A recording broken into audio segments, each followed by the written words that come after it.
오늘 사무엘상 31장 말씀을 통해서 말씀을 깨닫는 지혜와 응답받는 기도의 은총이 우리에게 넘치게 될 줄로 믿습니다. 이제 오늘의 말씀은 참 간결하게 그동안의 모든 사무엘상 30장에 걸쳐서 끌어왔던 사울과 다윗의 싸움을 한마디로 정리하고 있습니다. 너무 허탈할 정도로 허무할 정도로 그 한 절에 모든 것이 담겨서 마무리가 되고 있습니다. 1절입니다. 블레셋 사람들이 이스라엘을 침해 이스라엘 사람들이 블레셋 사람들 앞에서 도망하여 길보아 산에서 엎드려져 죽은지라. 이렇게 한마디로 유혹에 대해서 증거되고 있습니다. 블레셋 사람들은 이 전쟁을 위해서 수많은 준비를 했습니다. 가드왕 아기스를 중심으로 해서 수많은 군사를 모으고 그 마지막 일격을 가할 군대로 다윗과 그의 부대까지 동원을 했는데 방백들의 반대로 아기스는 다윗을 빼놓고 나머지 블레셋 군들로만 총공격을 합니다. 그래서 이 총공격을 받고 이스라엘 사람들은 도망하다가 엎드려져서 죽었다. 이 세 가지 동사로 그들의 운명이 증거되고 있습니다. 하나님이 버리신 왕 사울. 비록 사람들은 왕을 세우면 그 열방이 자기들을 공격할 수 없고 왕이 있으면 든든할 것이라고 생각했지만 인간의 뜻으로 세웠던 왕, 인간의 욕심으로 세운 왕은 이토록 허망하게 끝나고 말았습니다. 2절은 이렇게 증거합니다. 블레셋 사람들이 사울과 그의 아들들을 추격하여 사울의 아들 요나단과 아비나답과 말기수아를 죽이니라. 사울이 패전함에 활 쏘는 자가 따라잡으니 사울이 그 활 쏘는 자에게 중상을 입은지라. 자, 2절과 3절에는 그 수많은 이스라엘 군인들의 이름은 하나도 나오지 않습니다. 이스라엘의 수많은 신하들, 수많은 무장들, 수많은 장수들의 이름은 하나도 나오지 않고 오직 사울과 그 세 아들의 이름만 나옵니다. 왜냐하면 이 큰 싸움의 패전의 이유가 어디에 있는가를 보여주는 것입니다. 왜 이 싸움에 졌는가?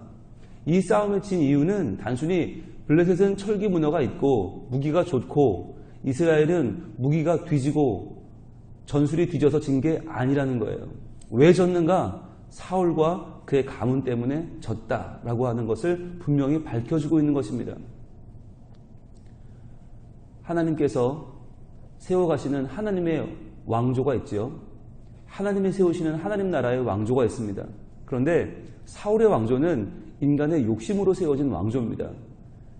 인간의 요구와 인간의 바램으로 세워진 인간의 왕조입니다. 그 왕조의 한계가 무엇인가?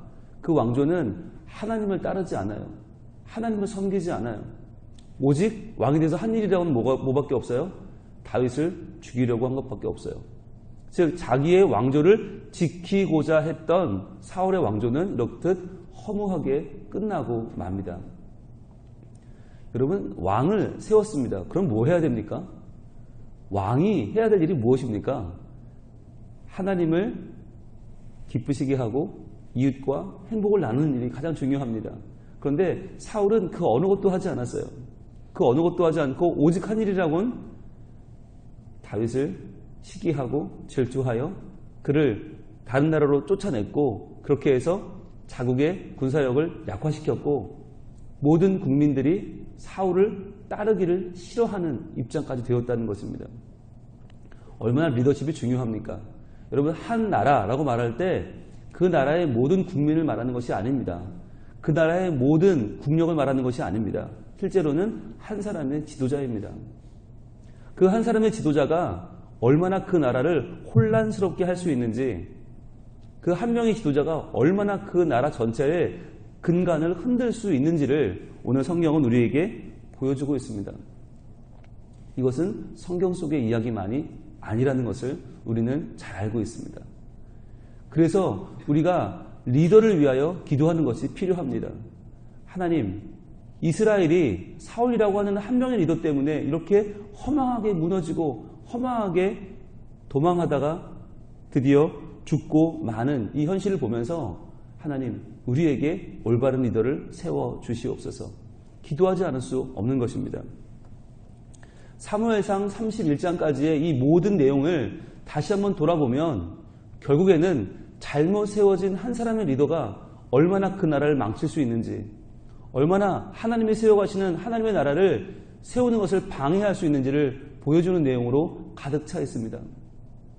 왜 하나님은 사무엘상 1장부터 당장 다윗을 등장시키지 않으시고 사무엘 하가 시작되는 저 뒤편 내용까지 다윗의 왕위에 등극하는 내용을 밀고 계신 것입니까? 그것은 다윗이라는 한 사람의 왕이 그저 세워진 것이 아니라 하나님을 모욕하고 하나님을 대적하는 잘못 세워진 왕 사울의 모습을 먼저 보여줌을 통하여서 우리에게 단순히 왕이 세워져서 이스라엘이 잘 된 것이 아니라 그 왕이 어떤 왕이어야 하는지, 인간의 욕심이 아니라, 인간의 뜻이 아니라 하나님의 마음을 헤아려 하나님의 뜻에 합당한 왕이 세워지는 것이 얼마나 중요한지를 하나님은 지금 사무엘상 31장 전체를 통하여서 지금 우리에게 말씀하고 있는 것입니다. 바꿔 말하면 우리가 하나님의 자녀가 된다고 하는 것도 마찬가지입니다.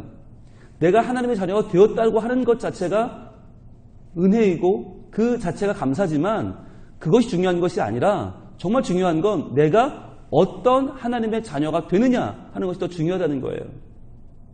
그저 왕이 아니라 하나님 마음에 합한 왕이 세워지는 것이 이스라엘 나라를 살리는 길이라면 우리 역시 그저 단순히 구원받은 하나님의 사람으로 내가 구원받았다라는 것이 끝이 아니라 내가 무엇을 위하여 구원받았으며 내가 어디로 향하여 가고 있는가, 내가 무엇을 위하여 살고 있는가라고 하는 나의 정체성을 물어봐야 한다는 것입니다.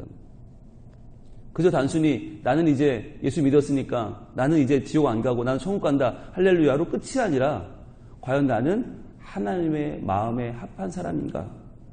과연 나는 하나님께서 기뻐하시는 사람인가?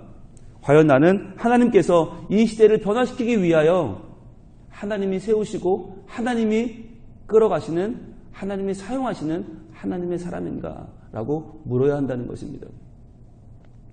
우리는요, 이 세대가 지금 너무 어려우니까 무조건 잘 되면 다 좋은 거로 생각해요. 무조건 취업만 하면 되고, 무조건 결혼만 하면 되고, 무조건 무엇만 되면 되고. 그런데 그 무엇이 되는 것의 정점이 뭐예요? 왕이지 않습니까? 왕만 되면 다 되는 겁니까? 그렇지 않다는 것이에요. 성경은 계속해서 반복해서 말합니다. 왕이 되는 게 중요한 것이 아니다. 왕이 되는 게 끝이 아니다. 어떤 왕이 되는 것인가?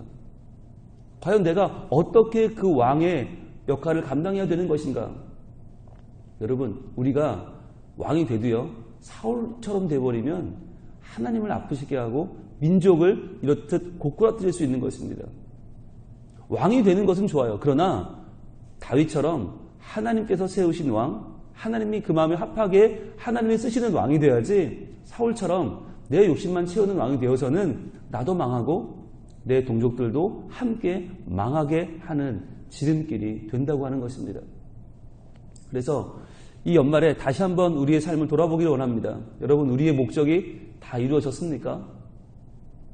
이루어졌다면 다행이죠. 그런데 아직 이루어지지 않았다면 그것 역시 다행입니다. 왜냐하면 우리가 하나님 앞에 바로 서지 못했는데, 하나님의 뜻을 바로 알지 못하는데 그 꿈이 이루어졌다면 그것은 더 큰 불행입니다. 그것은 하나님을 더 크게 모욕하고 나의 인생을 더 크게 패망하는 지름길로 이끌어갈 것입니다. 아직 이루어지지 않은 그 꿈이 왜 이루어지지 않았을까요?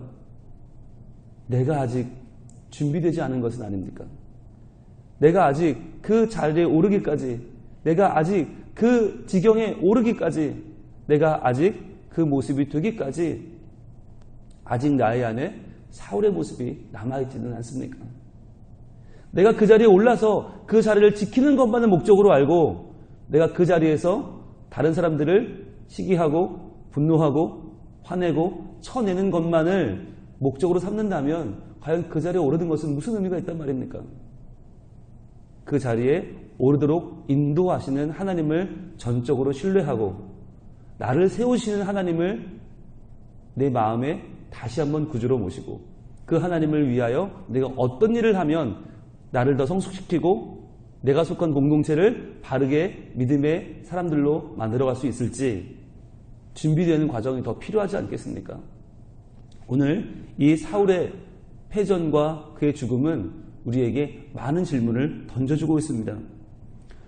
오늘 4절입니다. 그가 무기를 든 자에게 이르되 내 칼을 빼어 그것으로 나를 찌르라.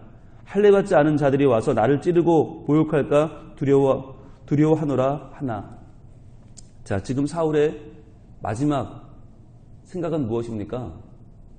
여러분, 이 지경이 되었어요. 사울이라는 한 사람 때문에 이스라엘 나라가 지금 전부 도망가 패전하게 되었습니다. 이 모습은 다윗이 골리앗을 무너뜨렸을 때, 그때 모든 블레셋 사람들이 도망치고 이스라엘이 그 뒤를 쫓아 그들을 따라 죽이던 모습과는 정반대의 모습이 아닙니까? 블레셋은 달라진 게 없어요. 이스라엘 군대도 달라진 게 없어요. 뭐가 달라졌습니까? 그 왕이 달라졌어요.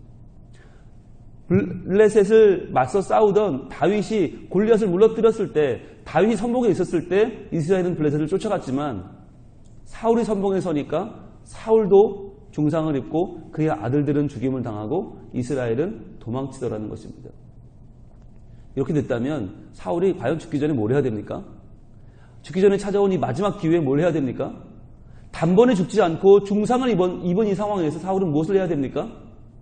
마지막으로 회개해야 되지 않습니까?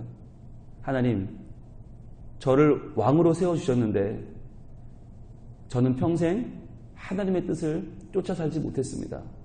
저 하나 때문에 이스라엘이 이렇게 크게 어려움을 당하고 저 하나 때문에 이렇게 약속의 백성이 지금 큰 환난을 당하게 되었습니다. 하나님 용서하시고 부디 도와주소서 라고 했다면 아마 이 전사가 달라졌을지도 모릅니다. 그런데 끝까지 사울은 뭐만 생각해요? 자기 자신이에요. 자기 자신의 자존심이에요. 내가 저 할례받지 않은 백성에게 죽을 수는 없다. 저들의 손으로 죽으면 안 되니까 네가 나를 죽여라 라고 하는 거죠. 네가 나를 죽여라. 근데 뭐라고 합니까? 무기를 든 자가 심히 두려워하여 감히 행하지 아니하는지라. 이것이 이스라엘 백성들이죠. 여러분, 백성들은 죄가 없어요. 백성들은요, 이 기름 부음 받은 하나님의 왕을 절대로 죽일 수가 없어요. 그러니까 그 명령을 받고도 지금 그 명령을 수행하지 못하는 거예요. 그랬더니 어떻게 해요? 이에 사울이 자기의 칼을 뽑아서 그 위에 엎드려지매. 사울이 스스로 자결하고 맙니다. 이 얼마나 부끄러운 모습입니까?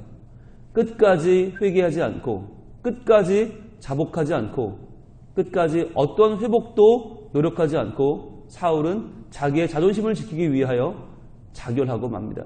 이렇게 그의 인생은 끝나버리고 맙니다. 하나님을 섬기지 않고 하나님을 따르지 않고 하나님을 끝까지 찾지 않았던 이 사울의 모습을 사람들은 어떻게 뒤따라갑니까? 5절입니다. 무기를 든 자가 사울이 죽음을 보고 자기도 자기 칼 위에 엎드려져 그와 함께 죽으니라. 사울과 그의 세 아들과 무기를 든 자와 그의 모든 사람이 다 그날에 함께 죽었더라. 믿었던 왕, 우리를 이끌어가는 탑 리더가 스스로 자결함으로 자기의 자존심을 위하여 자기의 인생을 끝내버리자 무기를 든 자도 그 뒤를 따라 죽었고 세 아들과 무기를 든 자와 그의 모든 사람이 그날에 다 죽었다라고 기록한 오늘 본문은 기록을 합니다. 이것이 모델링의 원칙입니다. 과연 맨 앞에 선자가 어떤 모습을 갖느냐에 따라서 그 다음 따르는 자들도 똑같은 모습으로 따라가더라는 것입니다. 만약에 사울이 정말 마지막에 힘을 모아서 있는 힘을 모아서 하나님을 붙잡고 하나님 도와주세요. 한 번만 도와주세요. 주님, 우리 민족 가운데 하나님의 능력을 보여주시길 원합니다. 라고 기도했다면 어떤 일이 벌어졌겠습니까? 모든 백성들이 통회하고 자복하는 심정으로 주님 앞에 나와 기도했다면 어떻게 됐겠어요? 전쟁은 하나님께 속한 것이지 않습니까? 그렇다면 하나님께서 이 전쟁을 통하여 다시 한번 기회를 주시지 않았겠습니까? 그런데 끝내 회개하지 않고 끝내 자복하지 않은 사울의 이 끝은 결국 심판으로 마무리되고 말았습니다. 하나님은 우리에게 기회를 주십니다. 그 기회는 오늘 3절에 나와 있는 이 기회입니다. 여러분 노란색을 한번 드셔보시고요. 이것이 인간적으로 보면 분홍색을 쳐야 되는 내용이에요. 그런데 하나님 안에서는 이것은 노란색으로 쳐야 되는 은혜의 내용입니다. 3절 같이 다시 봅니다. 사울이 패전함에 활 쏘는 자가 따라잡으니 사울이 그 활 쏘는 자에게 중상을 입은지라. 자, 중상을 입었다라고 하는 부분 노란색으로 쳐보세요. 이게 왜 은혜입니까? 왜 중상을 입은 게 은혜입니까? 불행한 거 아닙니까? 실패한 거 아닙니까? 그러나 하나님 안에서는 다릅니다. 중상을 입었다는 것은 아직 죽지 않았다는 것입니다. 아직 목숨이 붙어 있다는 것입니다. 아직 하나님을 찾을 수 있다는 것입니다. 만일 이 연말에 내 인생을 돌아보니 내 인생이 마치 중상을 입은 자 같은 모습이라면, 마치 활 쏘는 자가 나를 따라잡아서 나를 지금 나에게 활을 쏘아대고 내 사업과 내 가정과 내 신앙에 내 삶의 모든 부분에 마치 그 활을 맞고 중상을 입은 것 같은 모습이 혹시 내게 있다면, 우리에게 있다면 그 모습은 아직도 나를 버리지 않으시고 아직도 내게 회개의 기회를 주시는 하나님의 은혜인 줄로 믿습니다. 하나님을 붙잡아야 됩니다. 하나님을 붙잡아야 됩니다. 주님, 며칠 남지 않았지만 그러나 2016년을 이렇게 보낼 수는 없습니다. 하나님, 다시 한번 하나님의 종을 다시 한번 하는 긍휼히 여겨주시고, 이렇게 내 자존심을 세우며 이렇게 내 욕심만 쫓다가 허무하게 올 한 해를 끝내지 않게 하시고, 주님, 비록 이리저리 아픔을 당하고 공격을 당하고 중상을 입은 것 같은 이 연약한 심령이지만 오직 주님께 나아오겠사오니 하나님 나를 도와주셔서 다시 한번 하나님을 붙잡는 우리의 인생이 되기를 원합니다. 그렇게 될 때에 하나님께서 행하시는 일이 있습니다. 우리 사무엘상 17장으로 한번 가볼까요? 사무엘상 17장 47절입니다. 우리 사무엘상을 쭉 31일간 봐왔는데 그 가운데 가장 하이라이트는 이곳이었습니다. 사무엘상 17장 47절 같이 읽습니다. 또 여호와의 구원하심이 칼과 창에 있지 아니함을 이 무리에게 알게 하리라.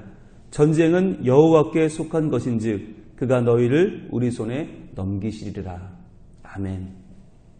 이 고백이요, 이 어린 다윗이 물맷돌 하나를 들고 나가서 골리앗을 쓰러뜨린 다음에 했던 바로 이 고백이요, 이 고백, 골리앗을 앞에 그 어마어마한 거구에게 뛰어나가면서 외쳤던 이 고백이 실은 우리 삶에 가장 필요한 고백이자 우리 삶을 승리로 이끄는, 우리 하나님을 의지하는 모든 믿는 자들의 고백인 줄로 믿습니다. 전쟁은 여호와께 속한 것이다. 전쟁은 여호와께 속한 것이다. 전쟁은 숫자로 이기는 것이 아니고, 전쟁은 무기로 이기는 것이 아니고, 전쟁은 전세로 이기는 것이 아닙니다. 마찬가지로 우리의 인생도 그렇습니다. 우리의 인생도 돈 많은 사람이 이기고 빽 있는 사람이 이기고 힘 있는 사람이 이기는 것처럼 보이지만 그렇지 않습니다. 우리의 인생도 여호와께 속한 것입니다. 오직 여호와께서 너희를 우리 손에 붙이실 것이다. 하나님, 우리의 인생을, 우리의 전쟁을, 우리의 삶을 오직 하나님께서 책임져 주시고, 오직 하나님께 속한 이 전쟁을 주님이 승리하게 하시는 것처럼 주님께 속한 나의 인생도 하나님의 것 되게 하셔서, 주님, 내 욕심, 내 자존심 세우려고 하다가 하나님을 욕되게 하는 연약한 인생이 아니라 하나님의 영광을 위하여 다시 한번 힘을 내어 일어나 하나님의 영광을 돌리고 하나님을 기쁘시게 하는 복된 마무리를 할 수 있도록 주님 나를 도와주시옵소서. 기도하는 마음으로 나아갈 때에 하나님께서 우리에게 다시 한번 힘을 주시고 우리를 통하여 이 연말의 마무리를 정말 하나님을 높이고 하나님을 기쁘시게 하고 이웃과 행복을 나누는 올바른 우리 인생의 마무리로 하나님 인도하실 줄로 믿습니다. 기도하겠습니다. 하나님, 오늘 사울과 그의 가문이 참으로 아무런 힘도 써보지 못하고 어떠한 방도도 찾지 못하고 순식간에 무너져 내리는 것을 봅니다. 주님, 그동안 다윗을 따라서 그를 쫓아서 그렇게 죽이려고 하고 그렇게 지키려고 했던 그의 왕조는 하나님이 떠난 지금 이렇듯 허무하게 한순간에 무너져 버리고 맙니다. 하나님, 우리의 모습은 어떻습니까? 중상을 입고도 끝까지 회개하지 않고 끝까지 자기의 자존심만을 생각했던 사울처럼 저희들도 어떠한 상황에도 내 자신만을 생각하며 내 자신만을 지키려고 하는 연약한 모습은 아닙니까? 하나님, 어렵고 힘들고 때로는 중상을 입은 것 같은 우리의 연약한 모습이지만 바로 이때가 하나님께로 돌아와야 할 때인 줄로 알고 주님 다시 한번 통회하고 자복하며 하나님 앞에 무릎을 꿇고 진심 어린 눈물을 흘리며 하나님께 나아오는 우리가 되게 하여 주시옵소서. 지금이라도 우리의 연약함을 다 내려놓고 오직 주님만 붙잡기를 원합니다. 주여 도와주시옵소서. 하나님의 뜻대로 우리 인생을 인도하여 주시옵소서. 그리하여 전쟁은 여호와께 속한 것인즉 그가 너희를 우리 손에 붙일 것이라는 믿음으로 달려갔던 다윗처럼 저희들도 이 올 한 해의 끝에서 하나님을 다시 한번 의지하고 우리 인생은 하나님께 속한 것인즉 하나님만 의지하며 하나님께서 마무리해 주시는 올 한 해의 끝자락이 은혜로 가득 찬 우리의 삶이 되게 하여 주시옵소서. 그래요. 다시 한번 믿음의 결단이 있게 하시고 오직 하나님만 붙잡고 하나님 안에 승리하는 저희들 모두가 되게 하여 주시옵소서. 예수님 이름으로 기도합니다.